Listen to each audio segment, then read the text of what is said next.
বিসমিল্লাহির রহমানির রহিম। আমি চলে আসলাম ভাগলপুর ঐতিহাসিক ওই দেওয়ানবাড়িতে। আমি দেওয়ানবাড়ির একটু ইতিহাস এবং আগামীকালকের একটা অনুষ্ঠান নিয়ে আমি একটা প্রতিবেদন করে আসলাম। আপনারা আমার একটু সাথেই থাকুন এবং বিস্তারিত আমার এই প্রতিবেদনটা আপনারা একটু মেহরবানি করে শুনবেন। বিষয়টা হচ্ছে রওজা মোবারক অর্জত দেওয়ান আহমেদ রেজা কুদ্দুসুল্লাহ সিরাজুল আজিজ, জন্ম মোবারক 1257 বাংলা সন, ওপাত শরীফ 1313 বাংলা সন। তো আগামীকাল 16/7/2024 উপাত দিবস, বাংলাতে মৃত্যুবার্ষিকী। বাংলাতে মৃত্যুবার্ষিকী 31শে আষাঢ়। এই 31শে আষাঢ় আমরা ছোটোবেলা থেকেই আমরা সবসময় এখানে আসতাম, গান বাজনা হতো, ছোট করে মেলা হতো এবং জারি মোসা হতো, মিলাদ হতো। এই বছর মহরম উপলক্ষে মহরমের তারিখ পড়ার কারণে শুধু এই বছর গান বাজনা বন্ধ। এই বছর গান বাজনা বন্ধ, এই বছর কোনো গান বাজনা হবে না। শুধু যে আশেকগণরা আছে আমি আপনাদেরকে দেখাবো, একটু সাথে থাকেন, যে তারা সাময়িক একটু জারি মোসা করার জন্য এবং কিছু জিনিস বানাচ্ছে, তৈরি করতেছে। তারপরে ওই এখানেই এই উপাত দিবসটা এখানেই সমাপ্ত হয়ে যাবে। এখন এই নাদির দিকের থেকেও আসে, বিভিন্ন জায়গা থেকে বিভিন্ন আশেকগানরা আসেন এবং ওই আশেকগানরা ওই দিবসটা কালকে এখানেই সমাপ্ত হবেন। তারপরে আমি আরেকটু বিস্তারিত আপনাদেরকে একটু দেখাচ্ছি, একটু আমার সাথে এদিকে আসো। আপনাদেরকে দেখাচ্ছি যে আমি আরেকটু সাথে যাব, এদিকে আসো, দিকে এসে পুরো মাজারটা দেখাতে হবে।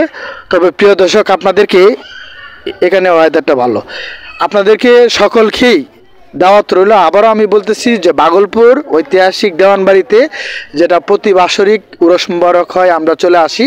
আর 31শে আষাঢ় নামেও একটা মেলা হয় প্রচলিত এবং সকলেই জানেন।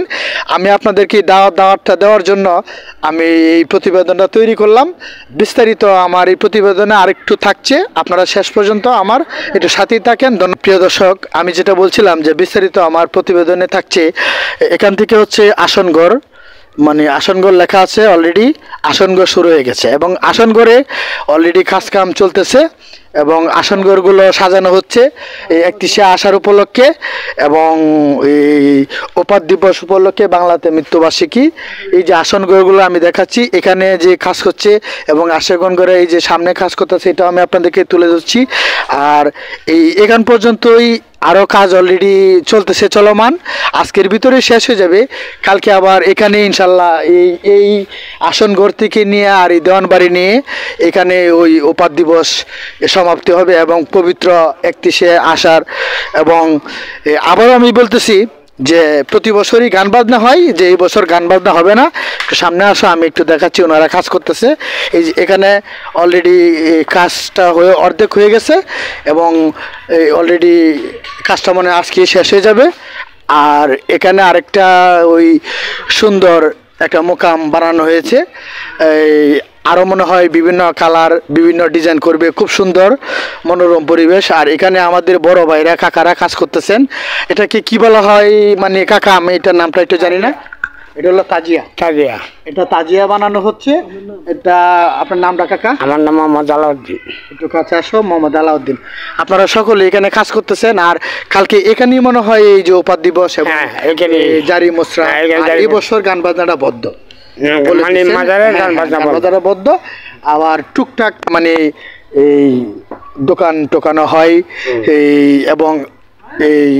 এবং আরো মনে বিভিন্ন জায়গা থেকে আসে, সব কিছু আছে। যাই হোক, আপনাদেরকে অসংখ্য ধন্যবাদ। আমি প্রিয় দর্শক আবারও বলছি, আগামীকাল 16/7/2024 31শে আষাঢ় মহরমের দিন তারিখ পড়ার কারণে প্রতি বছর গান বাজনা হতো, এই বছর গান বাজনা হবে না। এখানে শুধু জারি হবে, মিলাদ হবে, তাজিয়া হবে এবং এখানেই সমাপ্ত হয়ে যাবে। এটা এখানেই সমাপ্ত হয়ে যাবে এবং আমি আপনাদেরকে দাওয়াত দিলাম কালকে ওই বিকালবেলায় তো শুরু হয়। বিকালবেলা থেকে শুরু হয়, কটা পর্যন্ত থাকে? রাত্রে 1টা পর্যন্ত এই মাহফিল চলে এবং বিকাল বলতে গেলে 2টা-3টার থেকেই শুরু হয়ে যায়। তো সকল দেশবাসীকে আমি এবং প্রবাস থেকে যারা দেখতেছেন তাদেরকেও দাওয়াত দিলাম, ভিডিওটা দেখবেন এবং কালকে দেশে আশেপাশে আশেখান যারা আছেন সকলেই আসবেন। এই দাওয়াতটুকু রইল। আমার চ্যানেলের নাম হলো প্রতিবেদন বিশ্বাস। আমার এই চ্যানেলের পাশে থাকবেন, শেয়ার দিবেন, ফলো দিবেন, বিভিন্ন মানবিক এবং এরকম এই সুন্দর সুন্দর নিউজ পাওয়াতে মানে আপনাদেরকে আমি রিকোয়েস্ট করতেছি আপনারা আমার পাশে থাকবেন, সাপোর্ট করবেন। ধন্যবাদ সকলকে। আসসালাম। গান বাজনা হয়, দোয়া মাহফিল হয় ইত্যাদি। শুধু এই বছর আমি বলছি গান বাজনা বদ্ধ। যদি মহরমের ভিতরে পড়ে যাওয়াতে এই বৎসর শুধু জারি মরছি, আমি একটু বলে কথা দিয়ে সমস্যা নেই। হ্যাঁ বলছি একটাই বৎসর। আচ্ছা একটাই বছর, কারণ এই জন্য বলছেন না জারি মরসিয়া হয়। হ্যাঁ এটা হলো যেটা এই বছর গান বাজনাটা বদ্ধ। এটা হলো 31 মাসের উপলক্ষে 80-90 জন আসে, গান বাজনা হয়, দোয়া মাহফিল হয় ইত্যাদি। এই বছর যেহেতু মহরমের ভিতরে পড়ে গেছে, মহরমের 9 তারিখ পড়ছে, সেই কারণে শুধু এই বছর জারি মরসিয়া হবে।